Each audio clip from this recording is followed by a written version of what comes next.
കഴിഞ്ഞ കുറേയേറെ ദിവസങ്ങളായി എന്നെപ്പറ്റി പല വിധത്തിലുള്ള റിപ്പോർട്ടുകൾ മാധ്യമങ്ങളിലെല്ലാം വന്നുകൊണ്ടിരിക്കുകയാണ്. പ്രിന്റ് മീഡിയയിലും വരുന്നുണ്ടായിരുന്നു, ഇലക്ട്രോണിക് മീഡിയയിലാണ് കൂടുതലായിട്ട് വന്നുകൊണ്ടിരുന്നത്.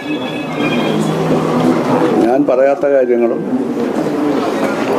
പലരും കൊടുത്തു, ഞാൻ അറിയാത്ത കാര്യങ്ങളും പ്രചരിപ്പിക്കപ്പെട്ടിട്ടുണ്ട്. ഞാൻ ഒരു മാധ്യമത്തോടും ഞാൻ മത്സരിക്കുന്നുവെന്ന് ഇതിന് തൊട്ട് മുമ്പ് വരെ പറഞ്ഞിട്ടില്ല. ഒരു രാഷ്ട്രീയ നേതാവിനോടും ഒരു രാഷ്ട്രീയ പ്രവർത്തകരോടും ഞാൻ മത്സരിക്കുന്നതായി അറിയിച്ചിട്ടില്ല.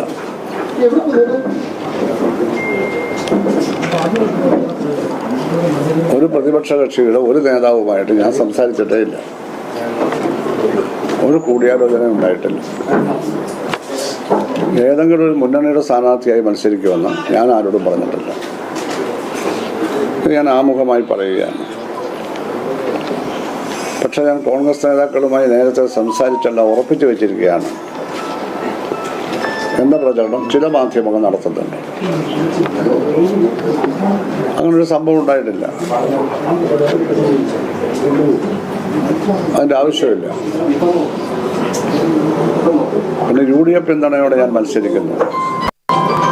എൻ്റെ മിക്കവാറും എല്ലാ മാധ്യമങ്ങളും ദേശാഭിമാനിയോട് ചെല്ലൽ കൊടുത്തിരിക്കുക. ദേശാഭിമാനി പിന്നെ എൻ്റെ വാർത്തകൾ പൊതുവെ കൊടുക്കാറില്ല. ഇത് മാത്രമല്ല, ഇതിനൊട്ടും കൊടുക്കില്ല, ഒന്നും കൊടുക്കാറില്ല, എൻ്റെ വാർത്തകൾ കൊടുക്കില്ല. വളരെ കഷ്ടപ്പെട്ട് നമ്മൾ നിർമ്മിച്ച പെരുമ്പളം പാലത്തെ പറ്റി 5 6 റിപ്പോർട്ട് ദേശാഭിമാനി വന്നു. ഒരിക്കൽ പോലും ഇത് G. സുധാകരൻ മരാമത്ത് മന്ത്രിയായിരുന്നപ്പോൾ ആവിഷ്കരിച്ചതെന്ന് അവർ പറയാൻ തയ്യാറായിട്ടില്ല. നേരത്തെ അറിയാനാണ്. അതൊന്നും ആ റിപ്പോർട്ടർമാർ പാലിക്കുന്നില്ല. പത്രാധിപർ എന്ന് പറഞ്ഞുകൊണ്ടല്ല ഇത് ചെയ്തത്. അപ്പോൾ അങ്ങനെയുള്ള ഒരു സമീപനമാണ് അവരെടുത്തത്. അവർ സ്വാഭാവികമായിട്ടും എന്നെപ്പറ്റി ഈ കാര്യം റിപ്പോർട്ട് ചെയ്യത്തില്ല, അല്ലാതെ റിപ്പോർട്ട് ചെയ്യാറില്ല എന്നാണ് ഞാൻ പറഞ്ഞത്. അത് കുറേ കാലമായിട്ട് എൻ്റെ കാലമാണ്. അപ്പോൾ UDF പിന്തുണയോടെ ഞാൻ മത്സരിക്കുന്നുവെന്ന് ഞാൻ ആരോടും പറഞ്ഞിട്ടില്ല, അങ്ങനെ പറയാൻ ഉദ്ദേശിക്കുന്നുമില്ല. പിന്നെ പാർട്ടി നേതാക്കൾ ദൗത്യവുമായി വരുന്നു എന്നുള്ളതാണ് മറ്റൊരു പ്രചാരണം. ഒരു ദൗത്യവുമായി ആരും എൻ്റെ അടുത്ത് വന്നിട്ടില്ല. MA ബേബി എന്നോട് ടെലിഫോണിൽ സംസാരിച്ചിട്ടുണ്ട്. ഇന്നലെയാണ് സംസാരിച്ചത്. അതിന് മുമ്പ് സംസാരിച്ചാൽ ഇന്നലെയാണ് സംസാരിച്ചത്. ഇവിടെ അദ്ദേഹം ഭാര്യ ഇവിടെ വന്ന് ഊണം കഴിച്ചിട്ട് പോയി. എന്നാലും ഒന്നും ഞങ്ങളിതൊന്നും സംസാരിച്ചില്ല. ഇന്നലെ ടെലിഫോണിൽ സംസാരിച്ചു ഡൽഹിയിൽ. അത് കഴിഞ്ഞാണ് നാസറുടെ നേതൃത്വത്തിൽ സുജാതയടക്കം അവർ 10-12 സെക്രട്ടേറിയറ്റ് മെമ്പർമാരും ചന്ദ്രബാബു സ്റ്റേറ്റ് കമ്മിറ്റി മെമ്പർമാരും വന്നത്. അതിനു മുമ്പ് ഒരാഴ്ച മുമ്പായിരിക്കണം സുജാതയും ഹരിശങ്കറും വന്നു. സുജാത എൻ്റെ ബന്ധുവാണ്, ഹരിശങ്കർ എൻ്റെ അരുന്ധതിയുടെ ഭർത്താവാണ്. അവർ രണ്ടും ഇവിടെ വന്നിരുന്നു. ഹരിശങ്കർ ഒന്നും സംസാരിച്ചില്ല. സുജാത രാഷ്ട്രീയ കാര്യങ്ങളൊക്കെ സംസാരിച്ചു, അവർ പോവുകയും ചെയ്തു. വേറെ ആരും എൻ്റെ അടുത്ത് വന്നിട്ടില്ല. ഇതെല്ലാം ഈ അടുത്ത ദിവസങ്ങളിലുള്ള കാര്യമാണ്. അപ്പോൾ ഇതെല്ലാം പ്രചരണങ്ങളാണെന്ന് ഞാൻ പറയുകയാണ്. ഒരു ദൗത്യവുമായി ആരും വന്നിട്ടില്ല. ദൗത്യവുമായി വരേണ്ടതായ സാഹചര്യങ്ങളില്ല. ഞാൻ നേരത്തെ തന്നെ അറിയിച്ചു, 63 വർഷം മുമ്പ് ഹൈസ്കൂളിൽ പഠിക്കുമ്പോൾ പാർട്ടി മെമ്പറായതാണ് 15ാമത്തെ വയസ്സ്. അതിൻ്റെ കാരണം സ്കൂളിൽ പ്രസംഗ മത്സരം, ഉപന്യാസ മത്സരം, അക്ഷര ശ്ലോകം, ഇതൊക്കെ ഞാൻ 1ാം സ്ഥാനത്താണ്. അത് കഴിഞ്ഞ് ഇപ്പോഴത്തെ ബ്ലോക്കല്ല, NES ബ്ലോക്കുണ്ട്. ആ ബ്ലോക്ക് അടിസ്ഥാനത്തിൽ പിന്നീട് മത്സരം, അവിടെയൊക്കെ ഇത് തന്നെ ആവർത്തിച്ച് ജയിച്ചു. പിന്നെ ജില്ലാ കലോത്സവമാണ്, സ്റ്റേറ്റ് കലോത്സവം ഒന്നും സ്കൂളിനില്ല. അവിടെയും പ്രസംഗം, ഉപന്യാസം, അക്ഷര ശ്ലോകം.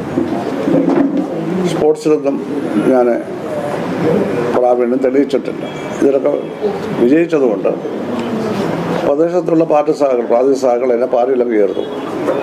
18 വയസ്സായാലും ചേരാൻ പറ്റുമോ, പക്ഷെ ഭരണഘടന, പക്ഷേ എൻ്റെ 15 വയസ്സായപ്പോഴേ ചേർത്തു. വേറൊരു പാർട്ടിയിൽ പോകാതിരിക്കാൻ വേണ്ടി ചെയ്തായിരിക്കും. എന്നെ സ്കൂളിൽ പഠിക്കാൻ പോയി, മെമ്പർഷിപ്പൊക്കെ തുടർന്നു. പിന്നെ SN കോളേജ് 67 പഠിക്കാൻ പോയപ്പോഴാണ് സജീവ രാഷ്ട്രീയ പ്രവർത്തനം, പൂർണ്ണ സമയ പ്രവർത്തനം 67 തുടങ്ങിയതാണ്. ഈ സ്റ്റേറ്റ് കമ്മിറ്റിയൊന്നും തിരഞ്ഞെടുക്കപ്പെട്ട സ്ഥാനങ്ങളിൽ നിന്ന് മാറ്റിയാണ്. 2002 വരെയുള്ള കാലത്ത് ഞാൻ പൂർണ്ണസമയ പ്രവർത്തകനാണ്. ഇപ്പം പൂർണ്ണസമയ പ്രവർത്തകനല്ലല്ലോ. അപ്പോൾ ഇതൊക്കെയാണ് വസ്തുതകൾ. ഈ വസ്തുതകൾ ചരിത്രപരമായി കൂട്ടി വായിക്കുന്നതിന് പകരം ചില വസ്തുതകൾ പറയുകയും ചിലത് പറയാതിരിക്കുകയും ചെയ്യുന്ന ആ രീതി കൊണ്ട് കുറേ പേരൊക്കെ തെറ്റായ ധാരണകളിലെത്തും. പക്ഷെ അറിയാവുന്നവർക്കാർക്കും ആ ധാരണ തെറ്റായ ധാരണ ഉണ്ടാവില്ല. ആര് നിർബന്ധിച്ചല്ല പാർട്ടി ചേർത്തത്. ഈ തരത്തിൽ സ്കൂളിൽ പ്രോമിനൻ്റ് ആയതുകൊണ്ട്, എക്സ്ട്രാ കരിക്കുലർ ആക്ടിവിറ്റീസ് പ്രോമിനൻ്റ് ആയതുകൊണ്ട്, ശരിച്ച് ഈ ഇൻ്റലക്ച്വൽ വിഭാഗത്തെ പ്രസംഗം വിന്യാസമൊക്കെ അതാണ്. കമ്മ്യൂണിസ്റ്റുകാരായ ഒരുപാട് അധ്യാപകരുണ്ടായിരുന്നു പള്ളിയുന്ന ഹൈസ്കൂളിൽ, ഞാൻ പഠിച്ച ഹൈസ്കൂളിൽ. അവരെല്ലാം കൂടി എന്നെ ചേർത്തതാണ്.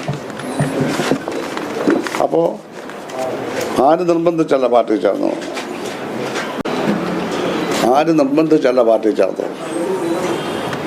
ഈ തരത്തിൽ സ്കൂളിൽ പ്രോമിനൻ്റ് ആയതുകൊണ്ട്, എക്സ്ട്രാ കരിക്കുലർ ആക്ടിവിറ്റീസ് പ്രോമിനൻ്റ് ആയതുകൊണ്ട്, ശരിച്ച് ഈ ഇൻ്റലക്ച്വൽ വിഭാഗത്തെ പ്രസംഗം വിന്യാസമൊക്കെ അതാണ്. കമ്മ്യൂണിസ്റ്റുകാരായ ഒരുപാട് അധ്യാപകരുണ്ടായിരുന്നു പള്ളിയുന്ന ഹൈസ്കൂളിൽ, ഞാൻ പഠിച്ച ഹൈസ്കൂളിൽ. അവരെല്ലാം കൂടി എന്നെ ചേർത്തതാണ്. അപ്പോൾ ആര് നിർബന്ധിച്ചല്ല പാർട്ടി ചേർന്നു. ഇപ്പോൾ ഏകദേശം ഒരു 3 ആഴ്ചയായി കാണുമായിരിക്കണം ഈ മെമ്പർഷിപ്പ് സ്കൂട്ടറി, എൻ്റെ ബ്രാഞ്ചിൻ്റെ സ്കൂട്ടറി നടന്നു. ഞാൻ മെമ്പർഷിപ്പ് പുതുക്കിയില്ല. ആരും നിർബന്ധിച്ചിട്ടല്ല പുതുക്കാതിരുന്നത്. ഞാനിത് ആരോടും പറഞ്ഞില്ല. സ്കൂട്ടറി നടത്തിയ ബ്രാഞ്ച് കമ്മിറ്റിയിൽ 18 പേരുണ്ട്. ഞാൻ അടക്കം 18ആണ്. സ്കൂട്ടറി നടത്തി കഴിഞ്ഞാൽ ഇത് DC-യുടെ നേരെ കൺട്രോളിലുള്ള ബ്രാഞ്ച് ആയതുകൊണ്ട് ആ മെമ്പർഷിപ്പ് രജിസ്റ്റർ അവിടെ DC-യിലോട്ട് കൊടുക്കുക. പക്ഷേ ഇതൊരു ചാനൽ വന്നു. അത് DC ഓഫീസിൽ തന്നെ കൊടുക്കില്ല. ഈ 18 മെമ്പർമാരിൽ ഒരാൾ കൊടുത്തതാണ്. അതാരും ആവട്ടെ. അപ്പോൾ അങ്ങനെ വന്നപ്പോൾ പിന്നെ ഞാൻ അത് പരസ്യപ്പെടുത്തേണ്ടി വന്നു. ഒരു പോസ്റ്റ് ഇട്ടിട്ട്, ഒരു ഫേസ്ബുക്ക് പോസ്റ്റ് ഇട്ടിട്ട് ഞാൻ മെമ്പർഷിപ്പ് കൊടുക്കുകയില്ല എന്ന കാര്യം ഞാൻ അറിയിച്ചു. കൂട്ടത്തിൽ 3-4 കാര്യങ്ങൾ കൂടി പറഞ്ഞു. അപ്പോൾ അത്ര വലിയ പോസ്റ്റൊന്നും അല്ലായിരുന്നു. അത് വലിയ തരത്തിൽ സ്വാഭാവികമായിട്ടും പ്രചാരത്തിലായി. അതിൻ്റെ കാര്യങ്ങളൊക്കെ മാധ്യമപ്രവർത്തകരായി നിങ്ങളോട് ഞാൻ പ്രത്യേകിച്ച് പറയേണ്ട കാര്യമില്ല. പക്ഷേ പാർട്ടി മെമ്പർഷിപ്പിൽ നിന്ന് ഒഴിഞ്ഞു എന്ന് പറയുമ്പോൾ പാർട്ടി സംഘടനയില്ല എന്നാണ് അർത്ഥം. എന്നാൽ ദശലക്ഷക്കണക്കിന് അനുഭാവികളാണ് പാർട്ടിക്കുള്ളത്. 10-70 ലക്ഷം വോട്ട് ഇവിടെ കിട്ടുമ്പോൾ പാർട്ടി മെമ്പർമാർ കേരളത്തിൽ 5 ലക്ഷം മാത്രമേ ഉള്ളൂ. ഇന്ത്യയിലാകെ 10 ലക്ഷം ചെല്ലുവാനുള്ളത്, 5 ലക്ഷം കേരളത്തിലാണ്. പിന്നെ കുറച്ച് ബംഗാളിലാണ് കൂടുതൽ, പിന്നെ തമിഴ്നാട്ടിലാണ് കുറച്ചിട്ട്. എല്ലാ സ്റ്റേറ്റിലും ഉണ്ട് കുറച്ച്. അത് ഏറ്റവും കൂടുതൽ ഇവിടെയാണ്. അപ്പോൾ അങ്ങനെ ഞാൻ എന്താ പാർട്ടിയുടെ ആദർശങ്ങളും ആശയങ്ങളും ഉണ്ട്. അതൊന്നും തന്നെ ഉപേക്ഷിച്ചില്ല. പാർട്ടി പരിപാടി അതാണ് വിപ്ലവ തന്ത്രം. അതിനകത്താണ് ഇന്ത്യയിൽ അങ്ങനെ വിപ്ലവം നടത്താമെന്ന് പറയുന്നത് പാർട്ടി പരിപാടിയിലാണ്. പിന്നെ ഒരു കമ്മ്യൂണിസ്റ്റുകാരൻ പാർട്ടി മെമ്പർഷിപ്പ്, അതിന് നിബന്ധനകൾ. CPM-ൻ്റെ പാർട്ടി ഭരണഘടനയിലെ നിബന്ധനകൾ സോവിയറ്റ് യൂണിയനിലെ പാർട്ടിയുടെ ഇതിൽ നിന്നും പ്രധാനമായും സ്വാധീനിക്കപ്പെട്ടിട്ടുള്ളതാണ്. ആ ഒരു ശൈലിയാണ് വന്നിട്ടുള്ളത്.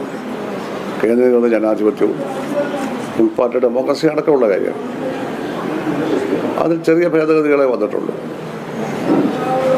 അപ്പോൾ ആ പാർട്ടി ഭരണഘടന, പാർട്ടി പരിപാടി, പിന്നെ 1951 പാർട്ടി ഒന്നായിരുന്നു നയപ്രഖ്യാപനമുണ്ട്. അത് ഞങ്ങൾ അംഗീകരിക്കുന്നതാണ്.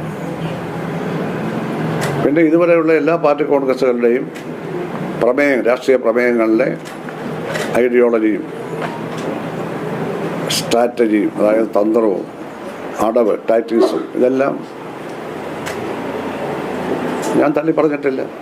അതെല്ലാം അംഗീകരിക്കുന്നു. മൂലധനവും കമ്മ്യൂണിസ്റ്റ് മാനിഫെസ്റ്റോയും ഒക്കെ ഞാൻ പലതവണ വായിച്ചിട്ടുണ്ട്. മൂലധനം എത്ര തവണ വായിച്ചാലും മനസ്സിലാകത്തില്ല. അത് സാമ്പത്തിക വിദഗ്ധന്മാർക്കാണ് ശരിക്കും മനസ്സിലാവുക. എന്നാലും നമുക്കത് അറിയാം. കമ്മ്യൂണിസ്റ്റ് മാനിഫെസ്റ്റോ ഒക്കെ ഒരു മാസം 2 തവണ വായിക്കും. പല ആവശ്യമുള്ളത് വായിച്ചിട്ട്. ഓരോ തവണ വായിക്കുമ്പോഴും നമുക്ക് മതിയാവത്ത അത്ര മനോഹരമായ ഭാഷയിലാണ്. ചെറിയ പുസ്തകമാണ് കമ്മ്യൂണിസ്റ്റ് മാനിഫെസ്റ്റോ. ഈ ഈ ജില്ലയിൽ ഞാൻ ക്ലാസ് എടുക്കാത്ത ഒരു പഞ്ചായത്തും ഉണ്ടാവില്ല. 36 വർഷം ഞാൻ പാർട്ടി വിദ്യാഭ്യാസ കമ്മിറ്റിയുടെ ചെയർമാനായിരുന്നു ഈ ജില്ലയിൽ. S Ramendran Pillai polit bureau member ഇവിടെ സെക്രട്ടറി ആയിരുന്നപ്പോൾ വിദ്യാഭ്യാസ കമ്മിറ്റിയുടെ ചെയർമാൻ ഞാനായി മാറ്റിയിട്ടുണ്ട്. പിന്നെ മിനിസ്റ്ററൊക്കെ ആയി അതിൻ്റെ ജോലി തിരക്ക് കാര്യമൊക്കെ വന്നപ്പോൾ 2010 ഞാനും ഒഴിഞ്ഞു. ഇനി ഞാൻ വേണ്ട വേറെ ആളെ വെക്കാൻ പറഞ്ഞു. അപ്പോൾ 2010 മുതൽ ഞാൻ അതിൻ്റെ ചെയർമാനല്ല. ഇപ്പം ഞാൻ ജില്ലാ കമ്മിറ്റി ഒന്നും ഇല്ലാത്തതുകൊണ്ട് അതിൻ്റെ ചെയർമാൻ ആവാനൊക്കത്തില്ല. അങ്ങനെ പാർട്ടി എഡ്യൂക്കേഷന് വേണ്ടി ജില്ല മുഴുവൻ ഞാൻ പോയി. അതിനുവേണ്ടി വായിച്ചു, കൂടുതൽ പഠിച്ചു. പാർട്ടിക്കാരായിട്ടുള്ള ആരെങ്കിലും വീഴത്തുണ്ടെങ്കിൽ നിങ്ങളുടെ ക്ലാസ്സുകളിൽ ചിലപ്പോൾ ഞാൻ വന്നു കാണും. അങ്ങനെ പാർട്ടിക്ക് വേണ്ടി ജീവിച്ച ഒരാളാണ്. അങ്ങനെ തന്നെ സിൻസിയറായിട്ട് തന്നെ ചെയ്ത ഒരാളാണ്. അപ്പോൾ ആ പാർട്ടിയെ ആക്ഷേപിക്കാനൊന്നും ഞാനില്ല, അതിൻ്റെ പരിപാടിയെ ആക്ഷേപിക്കാനുമില്ല, അതിൻ്റെ ഭരണഘടനയെ ആക്ഷേപിക്കാനുമില്ല. അതിൻ്റെ ഒരു രേഖയെയും സാൽക്കാപ്ലീനമായാലും പാർട്ടി കോൺഗ്രസ് ഇല്ല. 15 പാർട്ടി കോൺഗ്രസ് ചെയ്യാൻ പങ്കെടുത്തിട്ടുണ്ട്. 23 24 പാർട്ടി കോൺഗ്രസ് അല്ല ഇതുവരെ കഴിഞ്ഞത്. അതിൽ 9ാം പാർട്ടി കോൺഗ്രസ് മുതൽ ഞാൻ ഡെലിഗേറ്റാണ്. മധുരയിലെ 9ാം പാർട്ടി കോൺഗ്രസ്. 1964 വരെയുള്ള പാർട്ടി കോൺഗ്രസുകൾ ഒന്നായിരുന്ന പാർട്ടിയുടേത് CPM വന്ന് അംഗീകരിക്കുന്നുണ്ട്. അത് നമ്മുടെ കൂടെ പാർട്ടി കോൺഗ്രസ്. അത് കഴിഞ്ഞാണ് അടുത്തത്. 7ാം പാർട്ടി കോൺഗ്രസ് മുതലാണ് CPM പാർട്ടി കോൺഗ്രസ്. 7 വരെയുള്ള 6 ചേർക്കുന്നുണ്ട്. ആ 7 മുതൽ 24 വരെയുള്ള ഈ കാലത്ത് 15 പാർട്ടി കോൺഗ്രസിനും ഡെലിഗേറ്റ് ആയിരുന്നു. അതിൽ 12 പാർട്ടി കോൺഗ്രസിനും കേരളത്തിന് വേണ്ടി സംസാരിച്ചത് ഞാനാണ്. ഒന്നീ പൊളിറ്റിക്കൽ റെസൊല്യൂഷൻ അല്ലെങ്കിൽ ഓർഗനൈസേഷണൽ റിപ്പോർട്ടിൽ അത് സംസാരിച്ചിട്ടുണ്ട്. അപ്പോൾ ഈ തരത്തിലൊക്കെ പാർട്ടിയുടെ ആശയപരമായ സാരാംശം ഉൾക്കൊണ്ട് പ്രവർത്തിക്കുകയും അത് പറയാൻ ശീലിക്കുകയും ചെയ്തു. പറയാനുള്ള വൊക്കാബുലറി ഉള്ളത് കൊണ്ട് അത് പറയുകയും ചെയ്തു. ആ നിലയിൽ വന്നിട്ടുള്ള ഒരാളാണ്.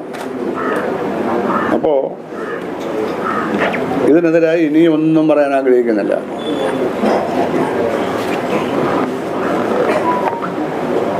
ഒരു പാർട്ടിയിലും ചേരാനും ഉദ്ദേശിക്കുന്നില്ല, ഒരു മുന്നണിയിലും ചേരാനും ഉദ്ദേശിക്കുന്നില്ല. ക്ലിയറായ കാര്യമാണ്. വ്യക്തിഹത്യ ആരെയും ഞാൻ നടത്തിയിട്ടില്ല, ഇത് നടത്താൻ ഉദ്ദേശിക്കുന്നില്ല. എന്നെ നടത്തുന്നുണ്ട്. എൻ്റെ അച്ഛനും വരെ വിളിച്ചിട്ടുണ്ട് LC മെമ്പർ അടുത്ത കാലത്ത്. എൻ്റെ പേര് വരെ സുധാ കുരൻ എന്ന ഒരാൾ അമ്പലപ്പുഴക്കാരൻ പേരുണ്ട്, സുധാ കുരൻ. ഒരു ഉപരി കമ്മിറ്റിയോ ഒരു ജില്ലാ കമ്മിറ്റിയോ ഒരു ഏരിയ കമ്മിറ്റിയോ ആരും അതിനെ എതിർക്കുന്നില്ല. എന്തെങ്കിലും ഒന്നും ശ്രദ്ധിക്കുന്നില്ലയോ അല്ല. അമ്പലപ്പുഴ ക്ഷേത്രത്തിലേക്ക് ജോലി വാങ്ങിച്ചു കൊടുത്തത് ജില്ലാ കമ്മിറ്റി മെമ്പർ. ക്ഷേത്രത്തൊന്നും കയറ്റാൻ പറ്റിയ ആളല്ല. അയാളുടെ ഭക്ഷണ രീതി അതിന് പറ്റിയതല്ല. അത്ര ഞാൻ പറയുന്നത്. ഇതെവിടെ നടക്കുന്നത്? പൊളിറ്റിക്കൽ ക്രിമിനലുകളെ കൂടെ കൊണ്ട് നടക്കുക, അവരെ ആയുധമാക്കി വ്യക്തിഹത്യ നടത്തുക. അത് ഇന്നാരെന്നൊന്നുമില്ല. പാർട്ടിക്കകത്ത് നിൽക്കുന്നവരെയും നടത്തുന്നതുകൊണ്ടാണല്ലോ എൻ്റെ അച്ഛനെ വിളിച്ചത്. എൻ്റെ അച്ഛനെ അയാൾ കണ്ടില്ല. അത് ആരായിരുന്നു അറിയാവോ? ആയിരക്കണക്കിന് കുട്ടികളെ അക്ഷരം പഠിപ്പിച്ച ആളാണ് അദ്ദേഹം. ഒരു സാധാരണ ചെറുകിട കൃഷിക്കാരൻ. രാവിലെ 7 മണിക്ക് പൂന്താലിയുമായി കിളയ്ക്കാൻ പോകും. ഞങ്ങൾക്ക് കുറച്ച് സ്ഥലമുണ്ട്, ഞങ്ങൾ തന്നെ ജോലിക്കാരെ നിർത്താൻ ഞങ്ങൾ കിളച്ചേ പറ്റു. പോയി 8:30 മണിയാകുമ്പോൾ തിരിച്ചു വന്ന് റെഡിയായിട്ട് സ്കൂളിൽ പോകണം. അങ്ങനെ അധ്വാനിച്ച് ജീവിച്ച ഞങ്ങളുടെ അച്ഛൻ. അദ്ദേഹം മരിക്കുമ്പോൾ കമ്മ്യൂണിസ്റ്റുകാരനാണ്. ആദ്യകാലത്ത് കോൺഗ്രസ്സുകാരനായിരുന്നു. അത് കോൺഗ്രസിൻ്റെ നല്ല കാലത്ത്. പിന്നെ കമ്മ്യൂണിസ്റ്റുകാരനാണ്. ഭുവനേശ്വരൻ്റെ സംഭവം കൂടെ വന്നതോടുകൂടി മൊത്തം ഏതാണ്ട് 2000-ലേറെ ഫാമിലികളുണ്ട് ഞങ്ങളുടേത്. കരുനാഗപ്പള്ളി, കുന്നത്തൂര്, കാർത്തികപ്പള്ളി, മാവേലിക്കര, അതുപോലെ തന്നെ അടൂര്, ഈ താലൂക്കുകളിലായി 2000-ഓളം ഫാമിലികളുണ്ട്. ഇവിടെ എല്ലാം ഉണ്ട്. ഞങ്ങളുടെ ബന്ധുക്കളും സുഹൃത്തുക്കളും ഇവിടെയൊക്കെ ഉണ്ട്. അമ്പലപ്പുഴയുണ്ട്. എൻ്റെ ഭാര്യയുടെ ബന്ധുക്കളൊക്കെ കൂടുതലായിട്ട് അമ്പലപ്പുഴ ഭാഗത്താണ്. കുട്ടനാട്ടിലുണ്ട്. ആ ബന്ധുമനത്തിൻ്റെ പേരിൽ ഒന്നും തന്നെ അവർക്കാർക്ക് ഒരു കാര്യം ഞാൻ ചെയ്തു കൊടുത്തിട്ടില്ല. ഒന്നേപോലെ ചെയ്തു കൊടുത്തിട്ടില്ല. ആയിരക്കണക്കിന് ചെറുപ്പക്കാർക്കും ജോലി കൊടുത്തിട്ടുണ്ട്. ഇവിടുത്തെ കോപ്പറേറ്റീവ് ഹോസ്പിറ്റലിൽ, ഇവിടുത്തെ എഞ്ചിനീയറിംഗ് കോളേജിൽ, MBA ഇൻസ്റ്റിറ്റ്യൂട്ടിൽ, കടിച്ചൂർ പെട്ടിൻ്റെ സ്റ്റോറുകളിൽ എത്ര പേർക്കാണ് ജോലി കൊടുത്തിട്ടുണ്ട്. എൻ്റെ വീട്ടിലാർക്കും ഞാൻ കൊടുത്തിട്ടില്ല. ഉന്നത വിദ്യാഭ്യാസം നേടി നിൽക്കുന്ന സ്ത്രീകളൊക്കെയാണ് ഞങ്ങളുടെ വീട്ടിൽ. അല്ല, പ്രായമൊക്കെ കഴിഞ്ഞു, അവർക്ക് ആർക്കും കൊടുത്തിട്ടില്ല. അങ്ങനെയുള്ള യാതൊരു ആരോപണവും ആർക്കും ഉന്നയിക്കാനും പറ്റില്ല. അപ്പം ഇങ്ങനെയൊക്കെയുള്ള പാർട്ടി ജീവിതം നയിക്കുന്ന ഒരാളെ വ്യക്തിഹത്യ നടത്തുന്നത് എന്തിനാണ്? വ്യക്തിഹത്യ കൊണ്ടൊരു പാർട്ടി നശിക്കുകയല്ലാതെ എവിടെയെങ്കിലും രക്ഷപ്പെട്ടതായി കേട്ടിട്ടുണ്ട്? രാഷ്ട്രീയം കൊണ്ടല്ലേ കമ്മ്യൂണിസ്റ്റ് പാർട്ടിയുടെ ഏക ആയുധം രാഷ്ട്രീയമാണ്. അത് വർഗസമര സിദ്ധാന്തത്തെ അധിഷ്ഠിതമായ രാഷ്ട്രീയമാണ്. അത് ആ പുസ്തകമൊക്കെ വായിച്ച് നോക്കണ്ടേ? വായിച്ച് നോക്കിയാലല്ലേ മനസ്സിലാവും. വായിച്ച് നോക്കിയിട്ട് വലിച്ചെറിഞ്ഞുകൊണ്ട് കാര്യമായോ? അപ്പം അതിനൊക്കെ വന്നിരിക്കുന്ന വലിയ പോരായ്മകൾ കേഡർമാർക്ക്, പാർട്ടി നേതാക്കന്മാരുടെ അച്ഛനെ വരെ വിളിക്കാം എന്ന നിലയിലേക്ക് ഈ അമ്പലപ്പുഴയിൽ എത്തിയിട്ടുണ്ട്. അമ്പലപ്പുഴ കേരളത്തിൻ്റെ ഭാഗം, കേരളത്തിൽ എത്തി. അമ്പലപ്പുഴ കേരളത്തിൻ്റെ ഭാഗമാണ്. രാഷ്ട്രീയമായുള്ള ഒരു ഇടിവ് തന്നെ കേരളത്തിൽ ഉണ്ടായിരിക്കുകയാണ്. എല്ലാ പാർട്ടി ഉത്തരവാദികളാണ്. രാഷ്ട്രീയമായ ഒരു ഇടിവ് ഒരു യുവാവിനെ ആവേശമുണ്ടാക്കാനൊന്നുമില്ല. ആവേശമുണ്ടാക്കാൻ അത് വ്യക്തികളായ നേതാക്കന്മാരെ കണ്ടും ഓരോ പാർട്ടിയുടെ പരിപാടി കണ്ടുമൊക്കെയാണ് ഈ ആവേശം ഉണ്ടാകുന്നത്. അങ്ങനെ ആവേശം ഉണ്ടാക്കുന്ന ഒരു സാഹചര്യമില്ല. അത് കേരള രാഷ്ട്രീയത്തെ എല്ലാവരും സ്വയംവിമർശപരമായി പരിശോധിക്കേണ്ട കാര്യമാണ്. ഏറ്റവും പ്രധാനപ്പെട്ട ഒരു കാര്യമാണ്. അതുകൊണ്ട് വ്യക്തിഹത്യക്കൊന്നും നമ്മളില്ല. പക്ഷെ രാഷ്ട്രീയ വിമർശനമല്ലാതെ അനാവശ്യമായി വ്യക്തിഹത്യയോ രാഷ്ട്രീയമായിട്ടുള്ള ആശ്വാസമില്ലാത്ത രാഷ്ട്രീയതരമായ അനാശാസ്യമായ കാര്യങ്ങൾ പറഞ്ഞാൽ ശക്തിയായി തിരിച്ചടിക്കുന്നത് വ്യക്തിഹത്യയായിരിക്കത്തില്ല. മാന്യമായ ഭാഷയിൽ ശക്തമായി തിരിച്ചടിക്കും. അതിനെല്ലാം മറുപടി കൊടുക്കും, ഉറപ്പാണ്. പിന്നെ മാർക്സിസ്റ്റ് കമ്മ്യൂണിസ്റ്റുകാർക്ക് ഗാന്ധിജിയുടെ ലാളിത്യം വേണമെന്നുള്ളതാണ് ഞങ്ങൾ പഠിച്ചിരിക്കുന്നത്. ഗാന്ധിസത്തോട് പൂർണ്ണമായി യോജിപ്പില്ല. പക്ഷെ ഗാന്ധിജിയുടെ ലാളിത്യം, അതായത് പൊതുപ്രവർത്തകൻ ആഡംബരപൂർവ്വം ജീവിക്കാൻ പാടില്ല. വരുമാനത്തിൽ കവിഞ്ഞ് ജീവിതമാർഗങ്ങൾ അവലംബിച്ചുകൂടാ. അത് വരുമാനത്തിൽ കവിഞ്ഞുള്ള സ്വത്ത് ആർജിച്ചുകൂടാ. യഥാർത്ഥ വരുമാനത്തിൽ കവിഞ്ഞ് അതാണ് നമ്മൾ കാണുന്നത്. എനിക്ക് അഭിമാനപൂർവ്വം പറയാൻ പറ്റും, അടിയന്തരാവസ്ഥയുടെ 7ാം ദിവസം അടിയന്തരാവസ്ഥ പ്രഖ്യാപിച്ചത് ജൂൺ 25. 7ാം ദിവസം ജൂലൈ 1-ാം തീയതി SFIയുടെ അഖിലേന്ത്യാ പഠിപ്പ് മുടക്കാണ്. ഞാൻ അഖിലേന്ത്യാ വൈസ് പ്രസിഡന്റാണ്. അപ്പോൾ സംസ്ഥാനത്തേക്ക് ഞാൻ ഒഴിഞ്ഞു. ബേബി പ്രസിഡന്റായി ഞാൻ ഒഴിഞ്ഞതില്ല. എനിക്ക് LLBയുടെ ഫൈനൽ ഇയർ പരീക്ഷ തുടങ്ങുന്ന ദിവസം ജൂലൈ 1-ാം തീയതി ഓൾ ടിക്കറ്റ് എൻ്റെ പാക്കറ്റിലെടുത്ത് വെച്ചിട്ട് ഞാൻ മറ്റുള്ളവരോടൊപ്പം യൂണിവേഴ്സിറ്റി കോളേജിലേക്ക് പോയി അഖിലേന്ത്യാ പഠിപ്പ് മുടക്കം നടത്താൻ. അതുകൊണ്ട് ഞാൻ AK സെൻ്ററിൽ പോയി എല്ലാവരോടും പറഞ്ഞു. TK രാമകൃഷ്ണൻ ഉണ്ടായിരുന്നത് ആ പഠിപ്പ് മുടക്കാൻ പറഞ്ഞു. അപ്പോൾ ഒരുപാട് കുട്ടികൾ അവിടെ വന്ന് ചേർന്നു. ഒരുപാട് കോളേജുകൾ, യൂണിവേഴ്സിറ്റി കോളേജ്, സംസ്കൃത കോളേജ്, ആയുർവേദ കോളേജ്, എല്ലാവരും വന്നു. അപ്പോൾ രഹസ്യ പോലീസുകാരൻ വന്ന് പറഞ്ഞു വെടിവെക്കുമെന്നുള്ള ഉറപ്പാണ്. കരുണാകരൻ സാർ വെടിവെച്ചിരിക്കും. അടിയന്തരാവസ്ഥ ആരും ചോദിക്കാറില്ല. ഇന്ത്യയിലൊന്നും പ്രക്ഷോഭം പോലും ഉണ്ടായിട്ടില്ല. ഇവിടെ അനങ്ങിയിട്ടില്ലായിരുന്നു. JPയുടെ സമരവും തുടങ്ങിയിട്ടില്ല. അപ്പോൾ എൻ്റെ കൂടെ MP ജയകുമാറുണ്ട്, അങ്ങനെ പല ആളുകളുമുണ്ട്. പിന്നെ ബേബി വന്ന് ചേർന്നു. ബേബി സ്റ്റേറ്റ് പ്രസിഡൻ്റായപ്പോൾ ഞങ്ങൾ ആലോചിച്ചിട്ട് 23 പേര് പോയാൽ മതി, ബാക്കി എല്ലാവരും പിരിഞ്ഞു പോകണമെന്ന് പറഞ്ഞു. കുറേ പറഞ്ഞിട്ട് ആരും പിരിയുന്നതാണ്. എന്നാലും ഒടുവിൽ പ്രത്യേകഘാതം പറഞ്ഞ് അവരെല്ലാം പിരിച്ചു വിട്ടു. അവർ കോമ്പൗണ്ടിൽ തന്നെ നിന്നെങ്കിൽ ഞങ്ങൾ 23 പേര്, അഖിലേന്ത്യാ ഭാരവാഹികൾ മുതൽ യൂണിറ്റ് ഭാരവാഹി വരെയുള്ള 23 പേര് ഞങ്ങളുടെ പ്രകടനം നടത്തി. യൂണിവേഴ്സിറ്റി കോളേജിൽ തെക്കേ കയറ്റിക്കൂടി അവിടെ പിച്ചുകരല്ല, ആ ജംഗ്ഷനുണ്ട്, പേരുണ്ട് അതിന്, സ്പെൻസർ ജംഗ്ഷൻ. അതിലൂടെ ഞങ്ങൾ AG സർവീസിന് മുമ്പ് കൂടെ മുദ്രാവാക്യം വിളിച്ച് അടിയന്തരാവസ്ഥ, അറബിക്കടൽ, ഇന്ദിരാഗാന്ധി, മൂർത്താബാദ് തുടങ്ങിയ മുദ്രാവാക്യം വിളിച്ച് ഞങ്ങൾ സെക്രട്ടേറിയറ്റിന് മുമ്പിലോട്ട് പോവാണ്. എല്ലാവരും ഗവൺമെൻറ് ജീവനക്കാരടക്കം, ഇടതുപക്ഷ ജീവനക്കാരടക്കം ഭയന്ന് ജനാല തുറന്ന് ഇങ്ങനെ നോക്കുകയാണ് ഞങ്ങൾ എന്താ സംഭവിക്കാൻ പോണത്. കൈ പോലും വീശി കാണിക്കാൻ ആരും തയ്യാറായില്ല. ഞങ്ങൾ പോയി സെക്രട്ടേറിയറ്റ് മധ്യഭാഗത്ത് ചെന്നപ്പോൾ ഓപ്പോസിറ്റ് ഇത് വലിയൊരു വണ്ടി വന്ന്, വലിയൊരു വാഹനം വന്ന്, കരിവണ്ടി വന്നിട്ട് നിർത്തി. ശ്രീധരൻപിള്ള എന്ന് പറയുന്ന എസ് ഐ, അയാൾ EDM എന്നാണ് വിളിക്കുന്നത്, പുറത്ത് നല്ല ബലിഷ്ഠമായിട്ട് ബീശയൊക്കെ വെച്ച ഒരാൾ. ഓരോരുത്തരെ അടിച്ച് എടുത്ത് അകത്തോട്ട് എറിയും. എന്നെ അടിച്ചില്ല. അപ്പോൾ ഞാനങ്ങ് കയറിയ അവസാനം വാലിട്ട് ചവിട്ടിയെ തുണിക്കുകയും ചെയ്യാവുന്നതൊക്കെ ചെയ്തു. തിരിച്ച് കണ്ടോൺമെൻറ് സ്റ്റേഷൻ ഇറങ്ങി താഴെ ഇറക്കി അവിടെ ഇട്ടുന്നല്ലേ. കുറേ നേരം വെയിലത്തെ ഗ്രൗണ്ടിലിട്ടിരുന്നു.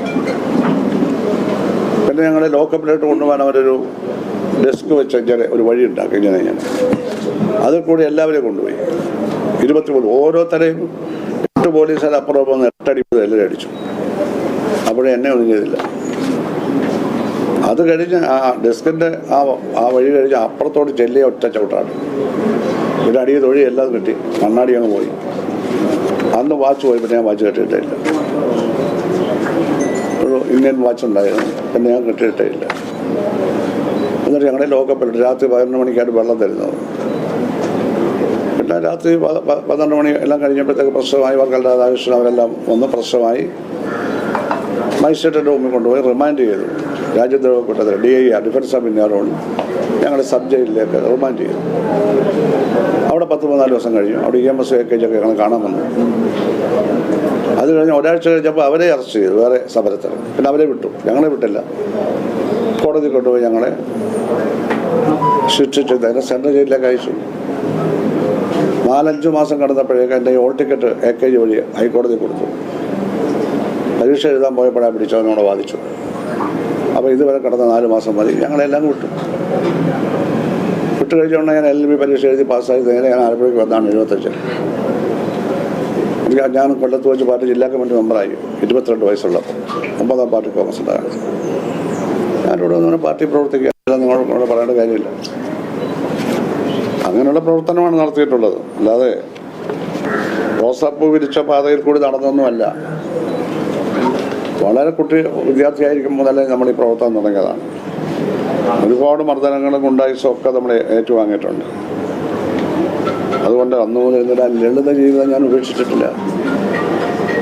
എൻ്റെ വേഷം ഇത് തന്നെയാണ്. മന്ത്രിയായാലും അല്ലെങ്കിൽ എൻ്റെ വേഷം ഇത് തന്നെയാണ്. യാതൊരു ഭൂഷണവും നമ്മൾ ചാർത്തിയിട്ടില്ല. കമ്മ്യൂണിസ്റ്റ് പ്രത്യയശാസ്ത്രത്തോട് 100% നീതി പുലർത്തിയിട്ടുണ്ട്. ആ പ്രത്യയശാസ്ത്രത്തോട് ഇനിയും നീതി പുലർത്തും. അഴിമതിക്കെതിരെ പോരാടിയതുകൊണ്ട് ഞാൻ അഴിമതിക്കെതിരെ പോരാടുന്നതാണ് മാധ്യമങ്ങളെല്ലാവരും. അതിൽ ഒരു വിട്ടുവീഴ്ച എല്ലാവരും ഉള്ളൂ. അത് ജയിച്ച അസംബ്ലിയിൽ പോയാൽ ഇനിയും നടത്തും. അഴിമതിക്കെതിരെ സാമൂഹിക ജീവിതത്തിൽ നടത്തും, നിയമസഭയിൽ നടത്തും. അങ്ങനെ ഒരു വർഗീയതയുമായി യോജിപ്പില്ല. ഒരു തരത്തിലുള്ള വർഗീയതയുമായി യോജിപ്പില്ല. വർഗീയത ഭൂരിപക്ഷമായാലും ന്യൂനപക്ഷമായാലും അപകടകരമാണ്. അതിനെതിരെ പോരാട്ടമുണ്ട്. എപ്പോഴും ദുരിതം അനുഭവിക്കുന്നവരുടെ കൂടെ ആയിരിക്കും. ഇന്നുവരെ അങ്ങനെ ആയാലും നാളെ അങ്ങനെ ആയിരിക്കും. എന്നാൽ സാമ്പത്തിക ശേഷി ഉള്ള ഒരാളിന് എന്നുള്ളത് കൊണ്ട് അയാളെ ശത്രുവായി കാണേണ്ട കാര്യമില്ല. അവരെല്ലാം ജനാധിപത്യവാദികളുണ്ട്. അവരുള്ള അവകാശം അവർക്ക് വേണ്ടിയും ബാധിക്കും. സമ്പത്ത് ദുരുപയോഗപ്പെടുത്തി സാമൂഹ്യ വിരുദ്ധ പ്രവർത്തനം നടത്തി ജനങ്ങളെ ഉപദ്രവിക്കുന്നവർക്കെതിരെ നമ്മൾ പോരാടും. മുമ്പും ചെയ്തിട്ടുള്ളത്. അത് മാറ്റമില്ല. പിന്നെ അഭിപ്രായങ്ങൾ തുറന്നു പറയുന്നു. അതൊരു പ്ലസ് പോയിൻ്റാണ്. കാരണം കമ്മ്യൂണിസ്റ്റ് മാനിഫെസ്റ്റോയിൽ മാർക്സിൻ്റെ അവസാന ഭാഗത്ത് പറയുന്ന കമ്മ്യൂണിസ്റ്റുകാർ സ്വാഭിപ്രായങ്ങൾ നിർഭയമായി തുറന്നു പറയും എന്നാണ്. ആ ഡിക്ലറേഷനാണ് തിരികെ. പാർട്ടി രഹസ്യങ്ങളൊന്നുമല്ല ആ അഭിപ്രായം. അതൊന്നും പറയത്തില്ല. പാർട്ടി രഹസ്യങ്ങളൊക്കെ ഇപ്പോൾ വളരെ കുറവല്ലേ. പാർട്ടി നേതാക്കന്മാർ അറിയുന്നവരൊക്കെ പത്രത്തിൽ കാണും. അത് പോട്ടെ. ഇവിടെ സ്വാഭിപ്രായങ്ങൾ നിർഭയമായി തുറന്നു പറയുന്നതിനാണ് കമ്മ്യൂണിസ്റ്റുകാർ. അങ്ങനെ പറഞ്ഞാണ് വിപ്ലവത്തിന് വേണ്ടി പ്രവർത്തിക്കുന്നത്. കമ്മ്യൂണിസ്റ്റ് മാനിഫെസ്റ്റോയിൽ മാർക്സ് അവസാന ഭാഗത്ത് പറയുന്ന ഇത് എന്നെ എന്നും ആവേശിച്ചിട്ടുള്ളതും എനിക്ക് ഒരു മാർഗനിർദ്ദേശമായി നിന്നിട്ടുള്ള കാര്യമാണ്. ഡെമോക്രസി 3 തരത്തിലുണ്ട്. ഇപ്പോൾ ഇത് പാർലമെൻറ്റ് ഡെമോക്രസിയാണ് ഇവിടെ. കാരണം മുതലാളിത്ത രാജ്യങ്ങളിലുള്ള ഡെമോക്രസിക്കാണ് പാർലമെൻറ്റ് ഡെമോക്രസി, അസംബ്ലി, പാർലമെൻറ്റ് ഇതെല്ലാം ഉണ്ട്. അമേരിക്കയിലും ഇംഗ്ലണ്ടിലും ഇന്ത്യയിലും എല്ലാം പാർലമെൻറ്റ് ഡെമോക്രസിയാണ്. അത് പലതരം ഉണ്ടെങ്കിൽ ചിലത് സെനറ്റ് എന്നായിരിക്കും പേര്, ചിലത് കോൺഗ്രസ് എന്നായിരിക്കും. പാർലമെൻറ്റാണ്. ആ പാർലമെൻറ്റ് ഡെമോക്രസി നമുക്ക് കുറച്ച് സ്വാതന്ത്ര്യമുണ്ട്. ആ സ്വാതന്ത്ര്യം ഉപയോഗിച്ചാണ് ഞാൻ സമ്മേളനം നടത്തുന്നത്. ഗവൺമെൻറ് എനിക്ക് വിമർശിക്കാം. പക്ഷേ ഭരണഘടനാപരമായ മൂല്യങ്ങൾ പാലിച്ചുകൊണ്ട് വേണം. ഭരണഘടനയിലെ ആ ഭരണഘടനയാണ് ഈ ജനാധിപത്യാവകാശം നൽകിയിരിക്കുന്നത്. അതിനെ മാനിക്കണം, അതിനെ വിമർശിക്കാം. ഉദ്ധവ് കുടച്ചക്രമൊന്നും പറയണം, അത് വിമർശനമല്ല. വിമർശിക്കാം, തിരുത്താം, ഭേദഗതി ചെയ്യിച്ചിട്ടുണ്ടല്ലോ. വിമർശനം വേറെ, അറിവില്ലാതെ വേണമെന്ന് പറയുന്നത് വേറെ. അങ്ങനെ വിമർശിച്ചും തിരുത്തിയുമാണ് ഇത്രയും 10 എത്രയാ ഒരുപാട് ഭേദഗതി വന്നല്ലേ. ബാങ്ക് നാഷണലൈസേഷനൊക്കെ അങ്ങനെ വന്നതല്ലേ. പ്രൈവറ്റ് പേഴ്സ് അബോളിഷൻ ബില്ല് അങ്ങനെ വന്നതല്ലേ. എത്രയോ ഭേദഗതികൾ വന്നു, നല്ല നല്ല ഭേദഗതികൾ. അതെല്ലാം കമ്മ്യൂണിസ്റ്റുകാർ പിന്തുണയ്ക്കുകയും ചെയ്തു ഇന്ദിരാഗാന്ധിയുടെ കാലത്ത്. അപ്പോൾ നമ്മൾ എന്താ പറയുക, എല്ലാ നല്ല കാര്യങ്ങളെയും പാർലമെൻറ്റ് ഡെമോക്രസി നമ്മൾ പങ്കെടുക്കുന്നു. പാർട്ടി പരിപാടി അനുവദിച്ചിട്ടുണ്ട്. പാർട്ടി പരിപാടി വിപ്ലവത്തിൻ്റെ തന്ത്രമാണ്. പാർട്ടി സ്ട്രാറ്റജി ടാക്ടിക്സ് എന്ന് പറയും. സ്ട്രാറ്റജി, തന്ത്രം, അത് വിപ്ലവത്തിന് വേണ്ടിയുള്ളതാണ്. വിപ്ലവകാലം വരെ ഉള്ളതാണ്. ആ വിപ്ലവത്തിലേക്ക് ഓരോ നിമിഷവും പ്രവർത്തനം നടന്നെടുക്കുമ്പോൾ കാലത്തിനനുസരിച്ച് മാറിയും മറിഞ്ഞും എടുക്കുന്ന നിലപാടിനാണ് അടവ് ടാക്ടിക്സ് എന്ന്. അത് മാറിക്കൊണ്ടേയിരിക്കും, കാലത്തിനനുസരിച്ച് മാറിക്കൊണ്ടേയിരിക്കും. മാറിയില്ലെങ്കിൽ പോയി. ആ അടവിന് സ്ട്രാറ്റജിയുമായി ബന്ധമുണ്ട്, പൊക്കൾ കൂടി ബന്ധമാണ്. ആ സ്ട്രാറ്റജിയെ ശക്തിപ്പെടുത്തുന്നതായിരിക്കണം ഈ അടവുകൾ. അങ്ങനെയാണ് പാർട്ടി പരിപാടി. അത് പറഞ്ഞിട്ടുണ്ട്. സമാധാനപരമായ മാർഗങ്ങളിലൂടെ ജനകീയ ജനാധിപത്യ വിപ്ലവത്തിൽ എത്തിച്ചേരുക എന്നുള്ളതാണ് CPM-ൻ്റെ നയം. പീപ്പിൾസ് ഡെമോക്രസി അത് പാർലമെൻറ്റ് ഡെമോക്രസിക്ക് കൂടുതൽ ഹയർ ക്വാളിറ്റിയുള്ള ഒരു ഡെമോക്രസിയാണ്. പാർലമെൻറ്റ് ഡെമോക്രസി എന്ന് പറഞ്ഞാൽ മുതലാളിത്തത്തിൻ്റെ മേധാവിത്വത്തിലുള്ളതാണ്. നമ്മൾ അനുവദിച്ചിരിക്കുക. നിങ്ങൾ ഞങ്ങൾ സംസാരിച്ചോ, എഴുതിക്കോ. പക്ഷേ അവർക്ക് ഇഷ്ടമില്ലെങ്കിൽ EMS ഗവൺമെൻറ്റിനെ പിരിച്ചുവിട്ടോ അല്ലെങ്കിൽ പിരിച്ചുവിടും. അപ്പോൾ ആ പാർലമെൻറ്റ് ഡെമോക്രസി ലിമിറ്റേഷൻ മനസ്സിലായില്ലേ. It's A limited democracy. ഭരണാധികാരി വർഗത്തിനും ജന്മിമാർക്കും ഭൂർഷാസിക്കും സാമ്രാജ്യത്വ പിന്തുണയുള്ള എപ്പോൾ വേണമെങ്കിലും ഇതില്ലാതാക്കാം. ഈ ജനാധിപത്യം ഭരണഘടന റദ്ദ് ചെയ്തില്ലേ, ചെയ്തില്ലേ? ഭരണഘടന ഇല്ലായിരുന്നല്ലോ അന്ന്. മൗലികാവകാശങ്ങളെല്ലാം സസ്പെൻഡ് ചെയ്തില്ലേ? അപ്പോൾ അതിനുള്ള അധികാരം ഭരണാധികാരി വർഗം ഭൂർഷാസിയാണ്. ജന്മിമാരെല്ലാം അവരുടെ കൂടെയാണ്. അവർക്ക് ആവശ്യമുള്ളപ്പോൾ ലോക സാമ്രാജ്യത്വവുമായി അവർ കൈകോർക്കും. ഇവിടെ അവർക്ക് ഒറ്റയ്ക്ക് ഇവിടുത്തെ പ്രശ്നം കൈകാര്യം ചെയ്യാൻ പറ്റില്ലെങ്കിൽ അവർ സാമ്രാജ്യത്വമായി കൈകോർക്കും, കോംപ്രമൈസ് ചെയ്യും. ഇത് ഞങ്ങളുടെ പരിപാടി പറയുന്നത്. അത് കഴിഞ്ഞാണ് പീപ്പിൾസ് ഡെമോക്രസി, രണ്ടാമത്തെ ടെസ്റ്റ്. അവിടെ മുതലാളിത്തം ഇല്ല, മുതലാളിത്തം അബോളിഷ് ചെയ്യും. ഭൂപരിഷ്കരണം കൊണ്ടുവന്ന് ഭൂമിയെല്ലാം ഇതാണ് ചെയ്യും. എൻമിമാരും ഉണ്ടാവില്ല. എല്ലാ വ്യവസായ സ്ഥാപനങ്ങളും പബ്ലിക് സെക്ടറിലായിരിക്കും. എല്ലാ വിദ്യാഭ്യാസ സ്ഥാപനങ്ങളും പബ്ലിക് സെക്ടറിലായിരിക്കും.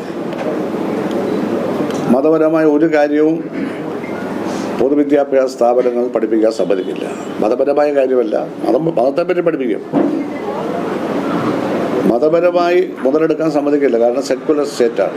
മതത്തെപ്പറ്റി പഠിപ്പിക്കും. അതിന് ഹിസ്റ്റോറിക്കൽ റൂട്ടെല്ലാം പറയേണ്ടതായിട്ടുണ്ട്. മതങ്ങൾ വലിയ പങ്ക് വഹിച്ചിട്ടുണ്ട് ലോകത്തിൻ്റെ മാറ്റത്തിൽ. അതാണ് പീപ്പിൾസ് ഡെമോക്രസി. അവിടെ ജന്മിത്വമില്ല, മുതലാളിത്തം എല്ലാം അബോളിഷ് ചെയ്യും. ഏറ്റവും ഹയറാണ് socialist democracy.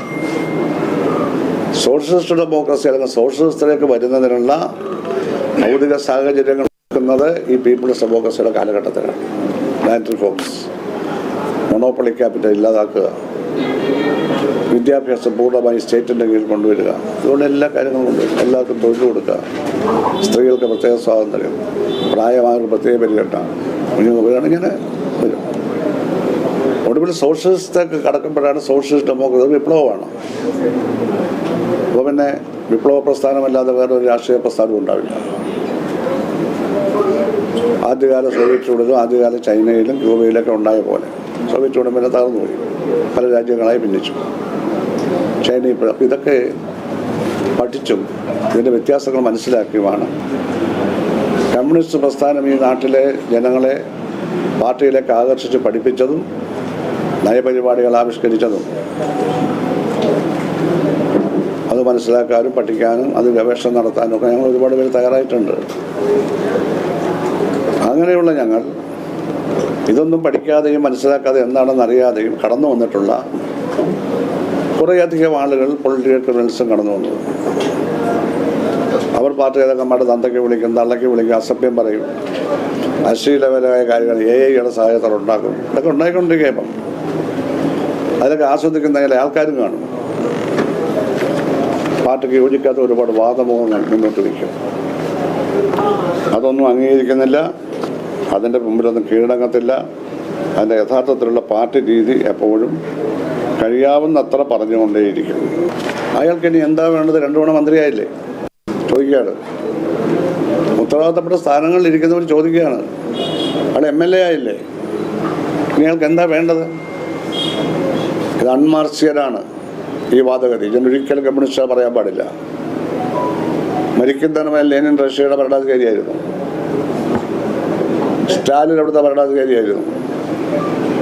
Socialist ഡെമോക്രസിയാണ്, parliament democracy അല്ല.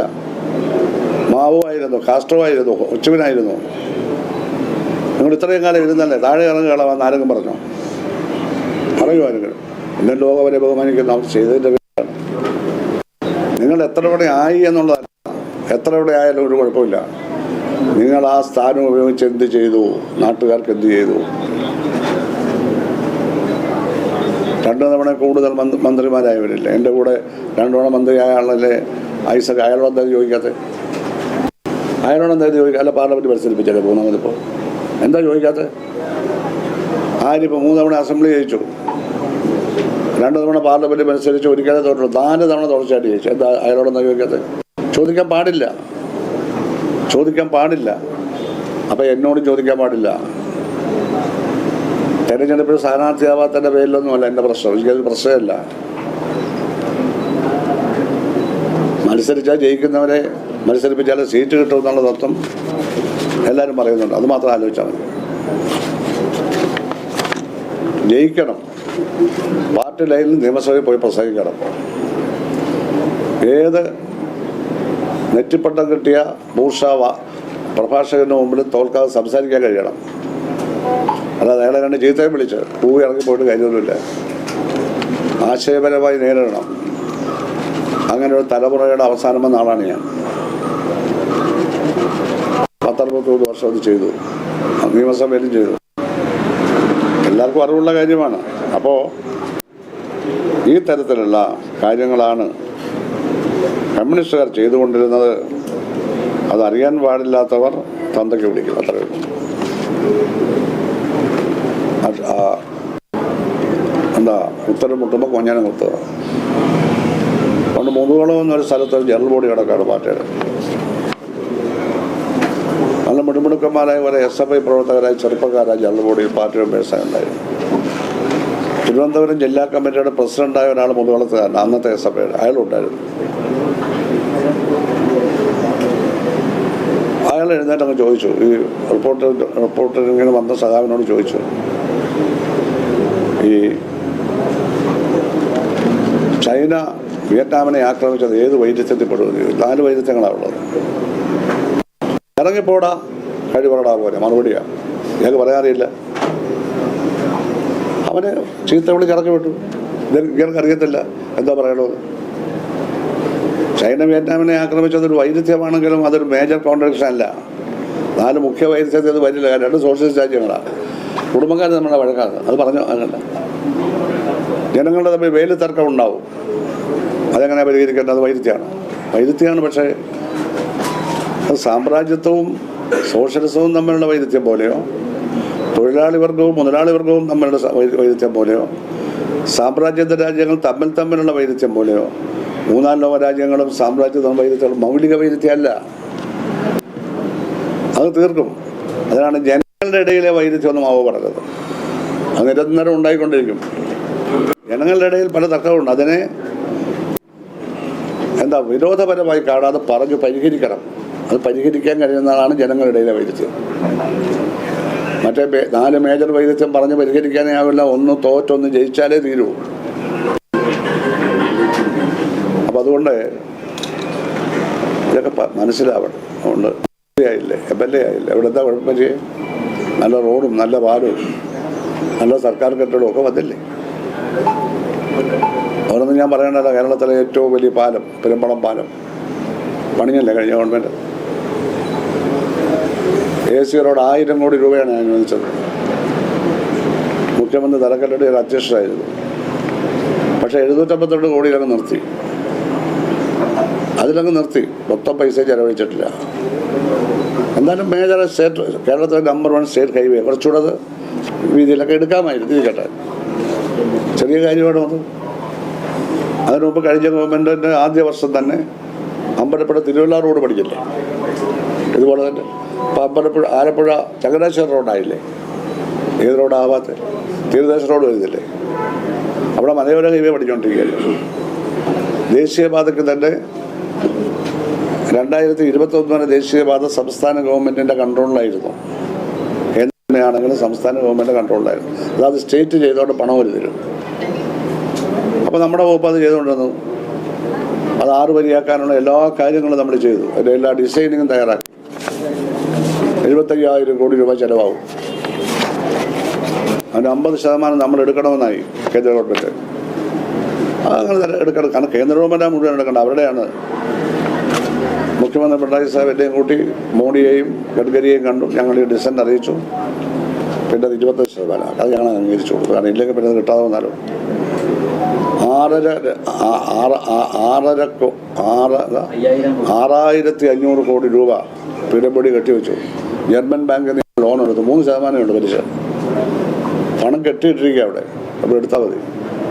അതിന് ഞങ്ങൾ ഗവൺമെൻറ്റല്ലേ ജാമ്യം. ഗവൺമെൻറ് ആയതുകൊണ്ട് പ്രശ്നമില്ല. അങ്ങനെ 6,500 കോടി രൂപ കെട്ടിവെച്ചാണ് ഇതിനുള്ള ഏർപ്പാടാക്കിയത്. ആ ഗവൺമെൻറ് കാലത്ത് ആ പലപാടി കുറച്ച് സ്ഥലം പൂർത്തിയായിട്ടു. ഇപ്പം ഇതിന് ഏകദേശം പകുതിയോളമായി. ഒരു 1.5 വർഷം കൊണ്ട് പൂർത്തിയാവും. അത് നമ്മുടെ ധാരണ സ്ഥിതി ചെയ്യുന്ന. അങ്ങനെ എല്ലാ കാര്യങ്ങളും ഞാൻ ദീർഘിപ്പിക്കുക. എത്രയോ പാലങ്ങൾ, റോഡ്. ഈ താലൂക്കിൽ തന്നെ 14 പാലമാണ്. കുട്ടനാട്ടിൽ 18, 16 പാലം ചെങ്ങന്നൂരിൽ. വലിയ പെരുമ്പളം പാലം അടക്കം. ഒരു ചേർത്തല ഭാഗത്ത് വേറൊരു പാലം കൂടെ പഠിച്ചിട്ടുണ്ട്. അത് പൂർത്തിയായി. അങ്ങനെ 64 പാലം ഈ ജില്ലയിൽ ഡിസൈഡ് ചെയ്ത് കൊടുത്തു. 500 പാലം കേരളത്തിൽ. ഇതൊക്കെ ചെറിയ കാര്യമാണ്. 5 വർഷം കൊണ്ട് എന്തുമാത്രം അധ്വാനിച്ചു ഇതിനു വേണ്ടി, എന്തുമാത്രം കഷ്ടപ്പെട്ടു. അതൊന്നും പ്രശ്നമല്ല. എത്ര തവണ മന്ത്രിയായി, എത്ര തവണ MLA ആയി. വേറെ ആരെല്ലാം മന്ത്രി MLA ഐസക്കായില്ലേ,